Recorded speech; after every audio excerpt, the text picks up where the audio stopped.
With Falcon football coach Matt Walker. And Matt, the Falcons went on the road for their last home game of the season last weekend and came back with a 28-21 win in overtime.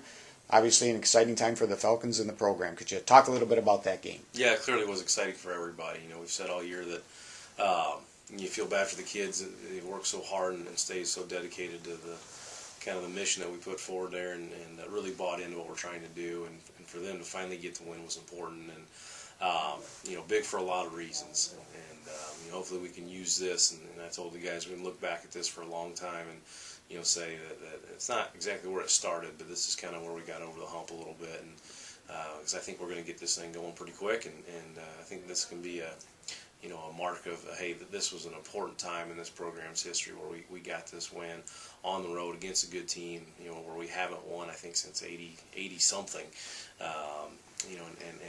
Maybe this is what we got us over the hump to turn this thing around. And very proud of, obviously, the players, but the coaches too, the staff, the way they've stayed committed and really continued to prepare this group to play, and everybody involved with this program. And you walk around here, you wouldn't know what our record was. You'd think we'd won every game the way everybody's working and staying committed to this thing. And special day, and proud of a lot of people. Matt, something that's happened, and I don't know how long this has ever happened, but all three of the Falcon football players were named WIAC Players of the Week, and I think it's well-deserved, obviously, with an overtime win at La Crosse. We want to talk about those players. Let's start with Chad Blair, the kicker. He was 4 of 4 on all his extra point attempts. He had 4 kickoffs and 2 went for touchbacks. Talk about Chad's play. Yeah, as you say there in general, just really neat for the program to have a clean sweep of the conference players of the week. And I know we're still trying to figure out if it's ever happened for anybody. It's pretty neat that happened that way. But Chad, quietly just had a wonderful game. It was a really windy day. It was a tough day with any balls in the air because of how windy it was. And for him to in an overtime game, obviously every point is so important. And for him to be perfect on the extra points was huge. And the 2 touchbacks, people don't realize how big that is. And really, the part that's not in there is how well he did when we're kicking against the wind. He did a great job of hanging it up there. And I think that he kicked off twice into the wind. I think they started about the 30-yard line both times. And so that was really important because the wind was a factor. And I know when they kicked against the wind to us, it really created some good field position. So for Chad to do that was big. And he's quietly had a wonderful season for us with field goals and extra points and kickoffs. And we're all happy that Chad's back for another year. On the defensive side, cornerback Mike Cano was named the Player of the Week. 8 total tackles, but 2 huge plays, obviously, for the Falcons. An interception that stopped a La Crosse drive at the Falcon 4-yard line. And then, of course, in the overtime session, when La Crosse is driving, he picks off the pass to end the game. Yeah, Could you talk about Mike's play? Yeah, wonderful game by him, and obviously the 2 big interceptions, but he's in on a lot of plays. But I think the thing that makes his day so special is, he was the one that gave up the first 2 touchdowns, actually. And I know he probably didn't like me saying that, but they isolated him a little bit, and he got caught in some one-on-one stuff, and both touchdowns were over him, I know that nobody has more pride than Mike. I mean, he's a competitor. He's a guy that we really look to for competitiveness, and from that, after that second touchdown, boy, you could tell he bowed his back and he said, hey, this isn't going to happen again, and he became a shutdown guy the rest of the day, and so he's just a microcosm of the kind of guys we have on this team, and to after the rough start to have the kind of game that he had, and I was so happy that he was the one there that got the interception there to win the game because of the rough start he had, and to see him bounce back like that was huge, and he's been again a kind of a quietly really good player for us this season. Excited that he's back another year. On the offensive side, it was quarterback B.J. Letourneau was named the Player of the Week. He finished 24 of 45 passing for 257 yards, had touchdown passes of 23, 17, and 9 yards. The 9-yarder came with just 54 seconds to play in the game and tied the game up.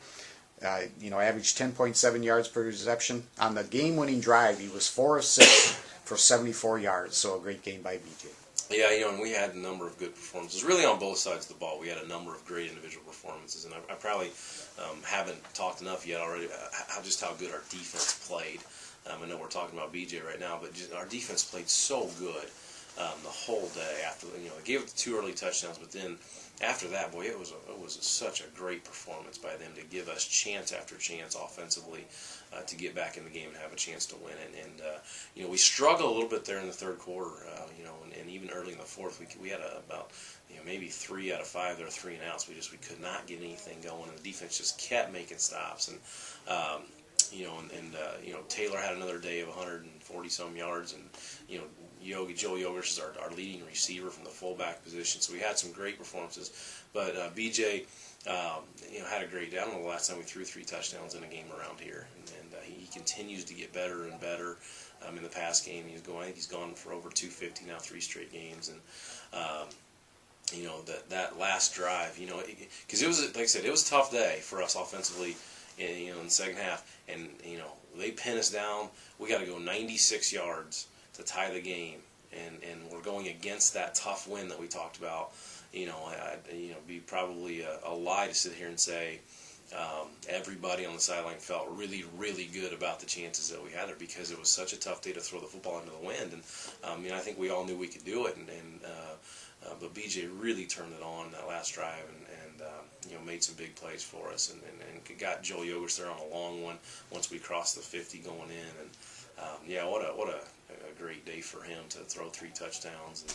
And again, in an interesting year for us on the scoreboard. What a good performance by him in his last away game to come through for us.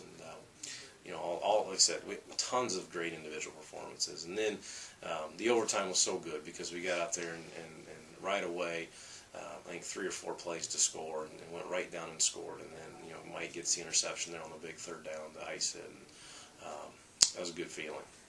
Looking ahead, Matt, the Falcons will play Eau Claire for the 2nd time this year. Obviously, this one in a conference game. You met the Blue Goals before. They took I think it was a 38-17 win, but that's all behind. What do you know about the Blue Goals? Well, they're a good football team.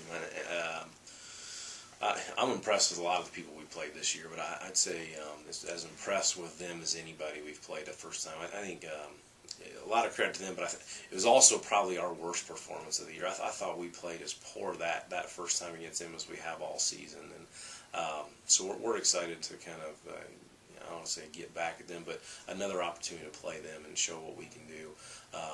They're physical. They have some good size on both lines. They got a running back who's a 230, 40-pound kid that can really run the football. Their quarterback's the leading thrower in the league. So they cause problems for you on both sides of the football. It's going to be a dogfight. I mean, we know that every time we go into a football game, but I think that excited for our seniors. This is their last one, and we're making it a big deal here that this is senior week and senior day, and the last time they'll strap it up. I think everybody understands the kind of commitment and sacrifice and time and all those things that it takes to go 4 years and be a college football player. And that this is kind of a day for them to be remembered and honored for what they've done in their careers and the time they put in for this program. And so it's going to be a special day for those guys, and we're excited to play. Mike, thanks for your time. Matt, thanks for your time, and we'll talk to you next week. Thanks.